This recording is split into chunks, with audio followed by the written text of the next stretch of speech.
Hello, c'est Charles Brumeau, diététicien. Bienvenue à Dans la Poire, le podcast pour mieux manger. Je suis ravi de vous retrouver pour ce 29e épisode, donc saison 2, qui est consacré à ce qui fait qu'on suit des règles ou des pensées qui nous font faire des choses bizarres par rapport à notre alimentation. Alors je sais pas si vous avez remarqué, mais dans certaines situations, certains contextes de vie, notre cerveau, qui est un formidable raconteur, producteur d'histoires, nous intime de faire telle ou telle chose et ça devient tout de suite une question impérieuse. Si on se centre un peu sur l'alimentation, qui est un peu mon dada, ça peut être « Ouais, je me suis lâché, il faut absolument que je saute un repas. Bon là, c'est pizza ce soir, je vais jusqu'au bout, comme ça c'est fait, et puis ceinture jusqu'à ce week-end. Ah, faut que je sèche là, donc je vais vraiment zapper les féculents quelque temps, c'est vraiment important. Faut que je reprenne une part de tarte à la fraise ou un verre de vin parce que c'est ce que mes potes attendent de moi et que je veux pas les décevoir. Je bouffe super vite donc j'y suis habitué depuis 20 ans mais ça va pas me changer grand chose. Vous avez vu, on dirait vraiment des vérités toutes faites, taillées dans le marbre, bien définitives. Il y a pas beaucoup de place pour la nuance et la complexité.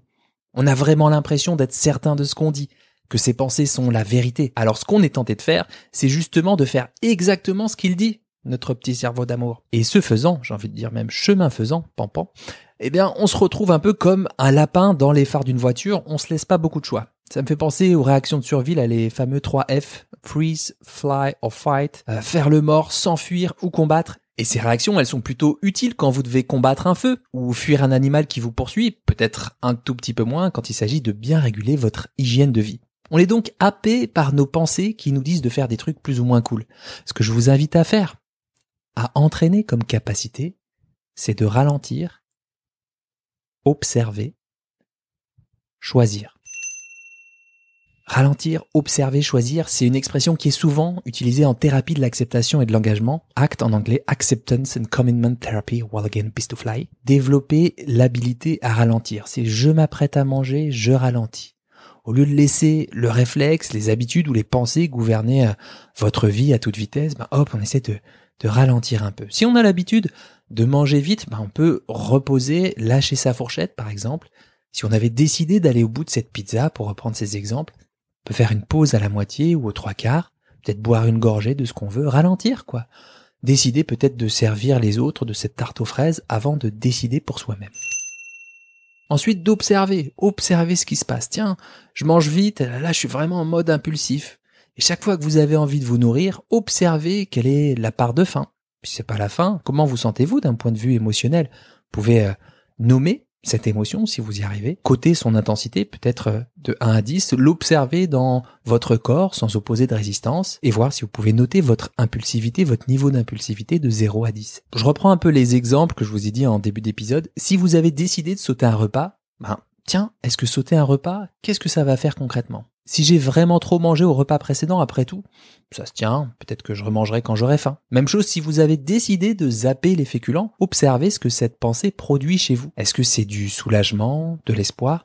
Est-ce que vous y croyez vraiment au fond de vous, à cette histoire de zapper les féculents ?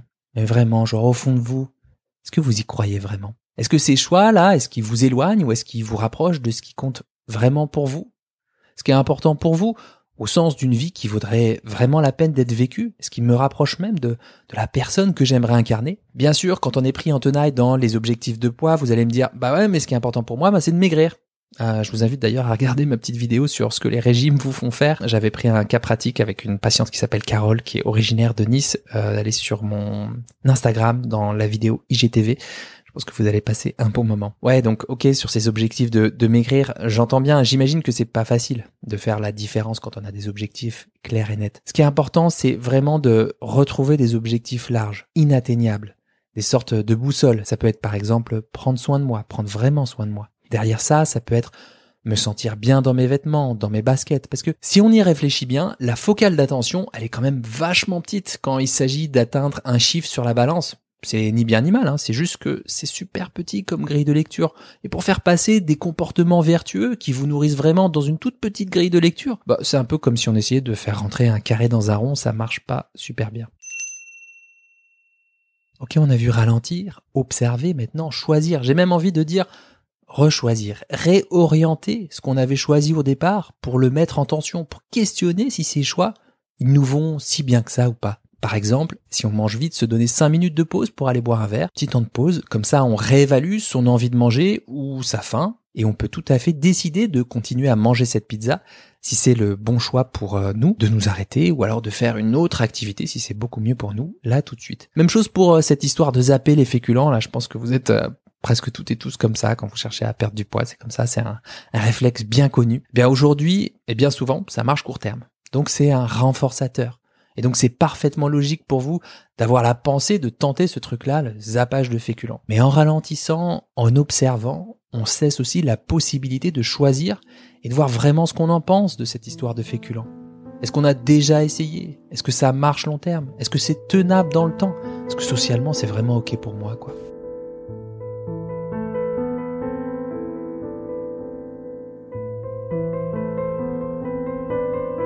Avant de vous dire pourquoi c'est important de ralentir, observer, choisir, je vais justement vous inviter à ralentir un peu avec une petite pause de poème. Vous savez que j'aime bien mettre des petites surprises littéraires quand les épisodes durent plus de 15 minutes. Et puis là, même si cet épisode dure moins de 15 minutes, j'avais envie de vous le partager. C'est un poème très récent qui a été composé par Coralie Velia, qui était en première S et qui a fini 5e du prix Goncourt Poésie en 2015. Voilà, il n'y a pas que Rimbaud, Verlaine et Apollinaire, il y a aussi des jeunes qui ont une chouette plume et c'est bien de les encourager. Puis petite dédicace au passage pour mon fils Camille qui a gagné le mois dernier un concours de nouvelles au national et tout, là, à 15 ans, beau gosse. Non, franchement, beau gosse. Alors j'ai choisi ce thème, la liberté, parce que c'est une valeur cardinale pour moi, être libre de penser, de dire, de faire et d'être.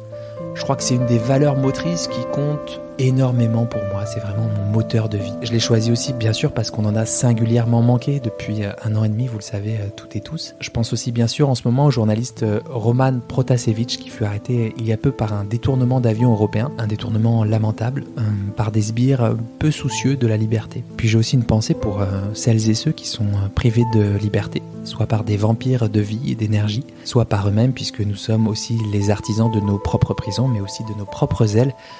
Je leur souhaite vraiment de tout mon cœur une libération.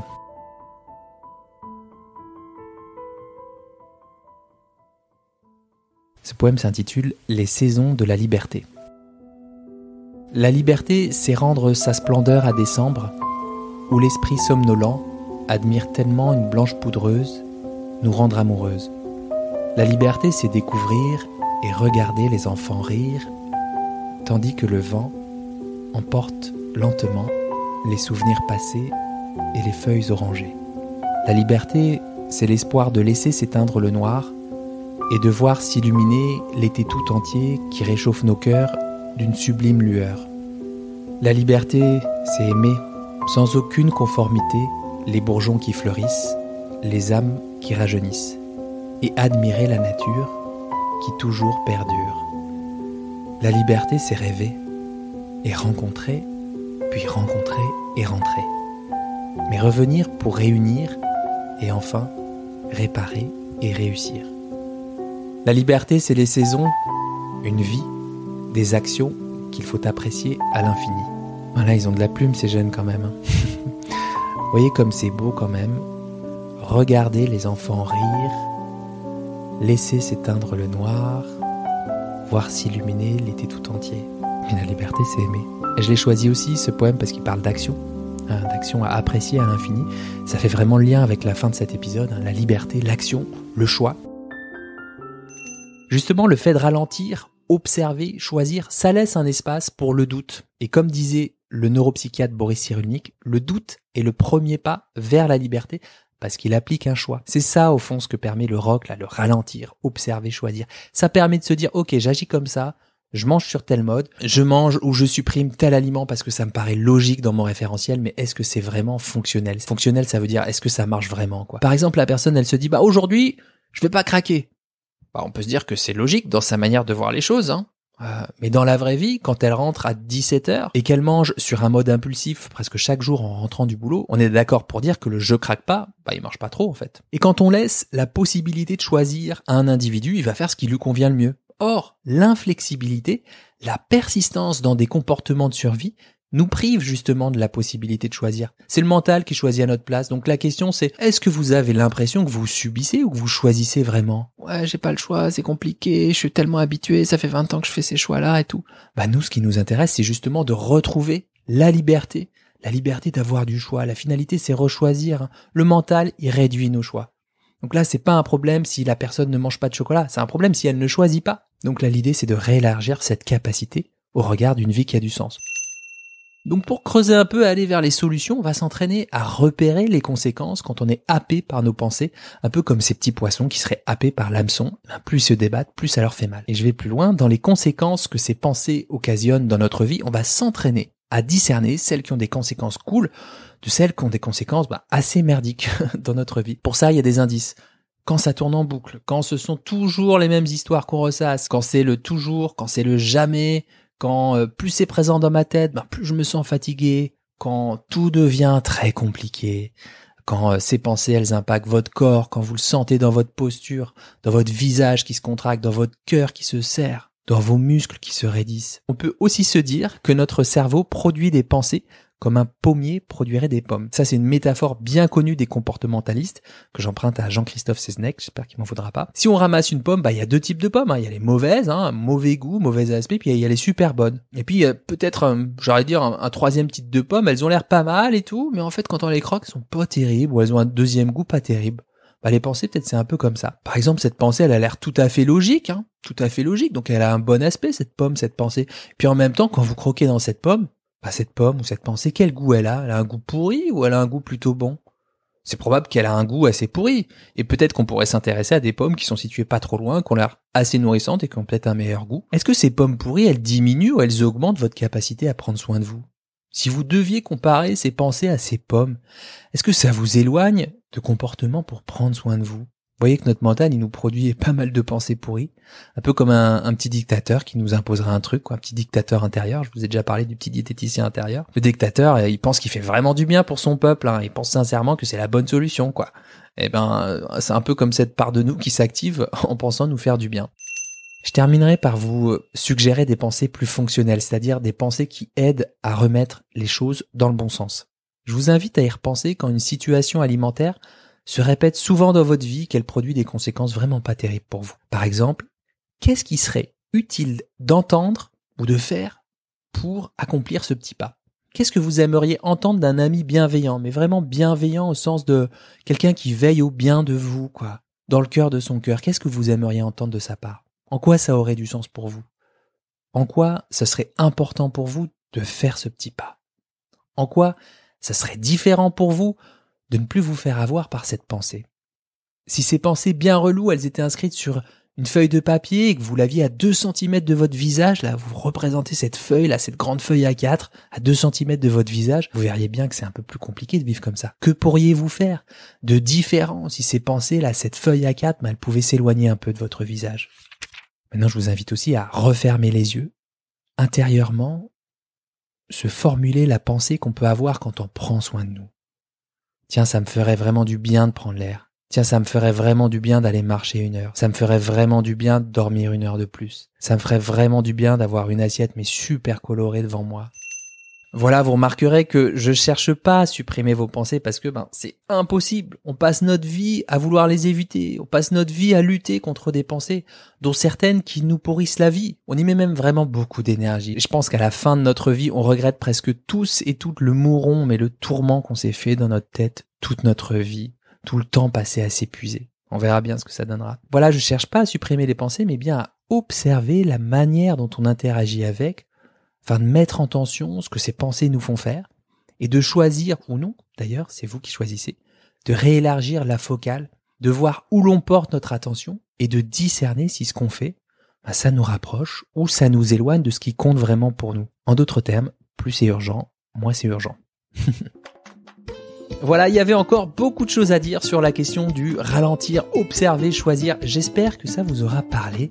Vous aurez pu cheminer tranquillement de votre côté. Enfin, de votre côté, pas trop, hein. Restons connectés. Moi, je compte sur vous pour me dire si ça vous a aidé à creuser une piste. Vous l'avez compris, on a tous et toutes des habitudes. Faut juste questionner leurs conséquences pour repérer si on se prépare une vie un tout petit peu plus cool ou pas. Vous pouvez me le dire en commentaire sur Apple Podcast, sur Instagram ou sur ma chaîne YouTube @CharlesBrumeau. Et puis, vous écoutez ce podcast sur une plateforme d'écoute. Alors, partagez-le en story. C'est gratuit. Après, je vous propose des options. Je vous propose même 5 options. C'est à vous de voir. Option balèze, vous pouvez marcher nu dans une grande ville comme Bruce Willis dans Die Hard avec une pancarte. Dans la poire, il n'y en a pas deux comme toi. Chiche, je vous mets au défi. Option easy, 5 étoiles plus un mot doux sur Apple Podcast ou sur toute autre plateforme d'écoute. Il suffit d'emprunter un iPhone à quelqu'un que vous voyez dans la rue. You can do it. Après, si c'est pour me mettre 2 étoiles et me dire que je tape sur Greta Thunberg, mais le faites pas, merci, c'est gentil, mais arrêtez, oubliez-moi, merci quoi. Vénard. Option partage de bons plans, partagez à l'un de vos proches à qui vous voulez vraiment du bien. Option moi j'ai du réseau, vous appelez Yann Barthès, Anne-Elisabeth Lemoine, Léa Salamé, François-Régis Gaudry, Carlito et McFly, Gilles Boulot, Emmanuel Macron pour leur faire écouter mes tribulations alimentaires. Option flemme, écoutez-le tranquillement en lapant votre thé favori, ça marche aussi. Le plus important c'est vous, ça l'a toujours été. Namasté. Inscrivez-vous enfin à la newsletter du podcast pour ne rien louper de l'actualité de votre assiette. Bien sûr, des recettes exclusives. Objectivement, ma newsletter, c'est de la bombe. Bon appétit de vivre et à très vite pour un nouvel épisode de Dans la poire.